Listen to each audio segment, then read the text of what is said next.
ज़्यादा मुंह नहीं खुलवाएं, नहीं तो सब कुछ स्पष्ट कर दिया जाएगा। विजय सिन्हा ने भी कह दिया है डिप्टी सीएम ने कि लालू प्रसाद यादव जो है बहू को घर से बाहर निकाल दी, इंतजार कर रही है ऐश्वर्या जी वहाँ इंतज़ार कर रही है। एक और बहू जो देश की बहू है उसको कब घर में लाएंगे ये भी तो बता दें विजय सिन्हा जी। प्रधानमंत्री के साथ जिसको रहना चाहिए था वो एक कुटिया में रह रही है। नीरज जी सबसे पहले तो अशोक चौधरी से पूछ लेने कि वो परिवार को एंट्री करा रहे हैं तो उन पर उनका क्या विचार है, उनका क्या सोच है। पप्पू यादव ने कह दिया है कि डगरा का बैगन समझते हैं क्या, हम हर हाल में चुनाव लड़ेंगे तो पूर्णिया से ही लड़ेंगे, पूर्णिया से बाहर नहीं जाएंगे। उनको देखना चाहिए कि उनके गठबंधन के अंदर जो सीटें उनको आवंटित की गई है उनकी पार्टी उनको वो सीट देती है कि नहीं देती है, ये उनका मामला है, ये उनकी पार्टी का मामला है। नमस्कार, स्वागत है आपका लाइव बिहार में। मैं हूं आपके साथ संजीव सिंह।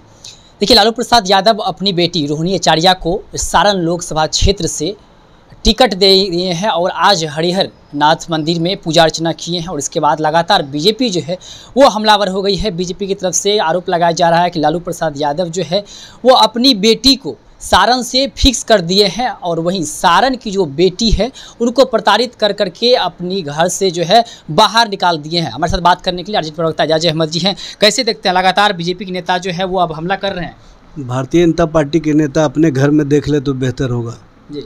और सबको पता है, पूरे देश को, पूरे दुनिया को पता है कि किस तरह से एक महिला को बाहर कर दिया गया है और भारतीय जनता पार्टी के सारे नेता चुप्पी साधे हुए हैं। इसलिए अपने घर में देखें, अपने गिरबान में झांकें तो बेहतर रहेगा और ज़्यादा मुंह नहीं खुलवाएं, नहीं तो सब कुछ स्पष्ट कर दिया जाएगा कि किस तरह से प्रताड़ना दिया जा रहा है, किस तरह से प्रताड़ित किया जा रहा है। अभी विजय सिन्हा ने भी कह दिया है डिप्टी सीएम ने कि लालू प्रसाद यादव जो है बहू को घर से बाहर निकाल दी, इंतजार कर रही है ऐश्वर्या जी वहाँ इंतज़ार कर रही है। एक और बहू जो देश की बहू है उसको कब घर में लाएंगे ये भी तो बता दें विजय सिन्हा जी।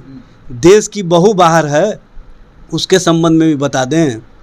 इस तरह की राजनीति जो व्यक्तिगत प्रहार वाली होती है, ये भारतीय जनता पार्टी को मज़ा आ सकता है, चूँकि उनको परिवार से मतलब रहता नहीं है, उनको पारिवारिक संवेदना है नहीं, उनको पारिवारिक सोच है नहीं। वो लोग क्या जाने जो परिवार अपरिवार की वेदना नहीं रखते हों। इसलिए इस तरह का प्रलाप करने वाले भारतीय जनता पार्टी के नेता डिप्टी सीएम हैं। डिप्टी सीएम के रोल में बेहतर कार्य करें, जनता के भलाई का काम करें, जनता के हितों का काम करें, जनता के लिए कुछ करें, अनर्गल प्रलाप नहीं करें, प्रवक्ता के रूप में अपनी भूमिका तय नहीं करें। जेडीयू मुख्य प्रवक्ता नीरज कुमार ने भी आरोप लगाए हैं कि 6 परिवार के 6 लोगों को तो राजनीतिक में एंट्री करवा दिए हैं और 6 लोग को और एंट्री करवाएंगे। पूरे परिवार के जितने भी सदस्य हैं सबको राजनीतिक में लाएंगे और वही उनका उद्देश्य है। नीरज जी सबसे पहले तो अशोक चौधरी से पूछ लेने कि वो परिवार को एंट्री करा रहे हैं तो उन पर उनका क्या विचार है, उनका क्या सोच है। दोहरी राजनीति, दोहरी मानसिकता नहीं चल सकती है। जहाँ परिवारवादियों की श्रृंखला चल रही हो, जहाँ पर चिराग पासवान हो, जीतन राम मांझी हो, HD देवगौड़ा हो, पूरा नारायण राणे हो, पूरा भारतीय जनता पार्टी पारिवारिक श्रृंखला की पार्टी है। चाहे अमित शाह का परिवार हो, चाहे राजनाथ सिंह का परिवार हो, चाहे अन्य लोगों का परिवार हो, या बिहार में विवेक ठाकुर हो, नितिन नवीन हो, यहाँ पर जो मंत्रिमंडल के सदस्य हैं अशोक चौधरी, विजय चौधरी, ये सब लोग क्या हैं, ये भी तो परिवारवादी हैं न। इस तरह की राजनीति भारतीय जनता पार्टी और जनता दल यू के लोग परिवार और परिवार के प्रति वेदना नहीं रखने के कारण इस तरह की बातें करते हैं और अपने ही घरों में परिवारवादियों को संरक्षण भी देते हैं। जहां विचारों का शून्यता हो जाए, जहां पर विचार कहीं से भी पता नहीं चले, वो भारतीय जनता पार्टी सबसे पहले स्पष्ट करे कि पहले वो संघ परिवार के सदस्य थे, अब व्यक्तिवाद की परिवार के सदस्य हो गए हैं और व्यक्तिवाद की राजनीति को बढ़ावा दे रहे हैं, अब मोदी के परिवार के सदस्य हो गए हैं। तो क्या विचार को इन लोगों ने त्याग दिया है? क्या संघ परिवार से अब इन लोगों का मतलब नहीं है?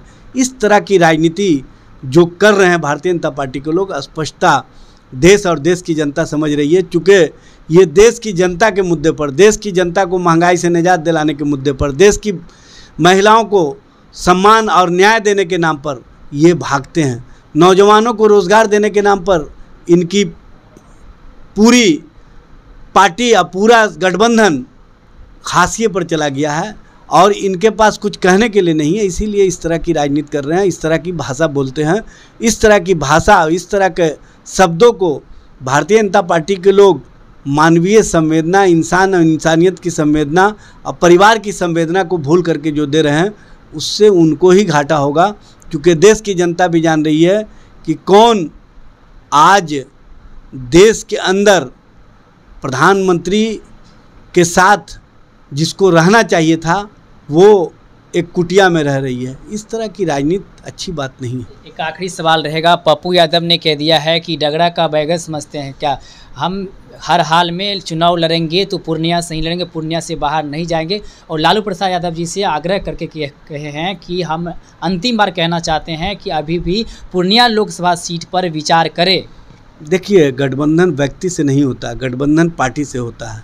हमारा गठबंधन कांग्रेस के साथ है, वामपंथी दलों के साथ है।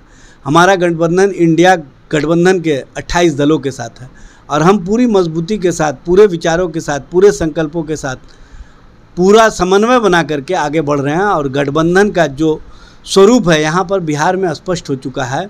और बिहार में जो गठबंधन के अंदर जिनको जिनको सीटें आवंटित हुई हैं, वो अपने अपने उम्मीदवारों को चुनाव मैदान में भेजने का काम कर रहे हैं। अब उनको देखना चाहिए कि उनके गठबंधन के अंदर जो सीटें उनको आवंटित की गई हैं, उनकी पार्टी उनको वो सीट देती है कि नहीं देती है, ये उनका मामला है, ये उनकी पार्टी का मामला है। भाई स्पष्ट है, गठबंधन जब क्लियर है, गठबंधन का जो स्वरूप स्पष्ट है, तो फिर इसमें कहने का कहाँ मामला है? कोई मामला नहीं है। और विचारों के आधार पर समन्वय बना करके पार्टियों के बीच में गठबंधन होता है, व्यक्ति के बीच में गठबंधन नहीं होता। चलिए, विचार हो गया है, विचार करने के बाद ही ये निर्णय लिया गया है और जिस पार्टी को जहां से चुनाव लड़ने का फैसला लिया गया वहीं से चुनाव लड़ेंगे। बीमा भारती ही पूर्णिया से चुनाव लड़ेगी। पप्पू यादव कह रहे थे कि विचार करें, लेकिन क्लियर है, स्पष्ट है कि अब बीमा भारती ही चुनाव पूर्णिया से लड़ेगी। कोई भी विचार विमर्श होने वाला नहीं है। साथ ही साथ रोहिणी आचार्य को लेकर के जिस प्रकार से राजनीति गर्म है, उसके बारे में भी राज अहमद जी बता रहे थे। आप देख रहे लाइव बिहार, बहुत बहुत धन्यवाद। यूट्यूब पर सब्सक्राइब और फेसबुक पर लाइक जरूर करें।